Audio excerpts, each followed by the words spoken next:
How's it going, guys? Carey with DrillFit training. Today I'm going to show you all the weighted plate sit-up. This is a great loaded sit-up for the abs. You can also add in a little overhead press on the sit-up to really help hit the serrates, or the pretty rib muscles that we all try to hit and grow. You're going to start by laying on your back, bending your knees, and we'll start with the plate behind your head. Having the plate behind your head does a couple of different things. It allows you to get a little bit of momentum starting for the sit-up.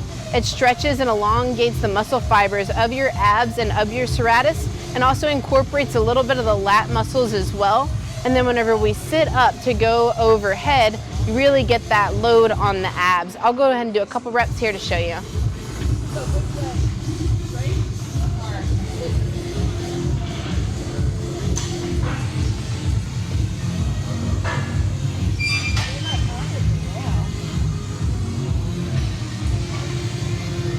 All right, perfect.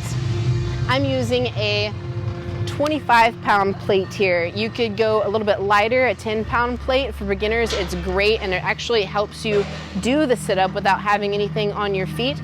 Or you can go a lot heavier load for a little bit more of an advanced movement. Again, great for the abs. This is probably one of my favorite ab exercises, and that's the weighted plate sit-up.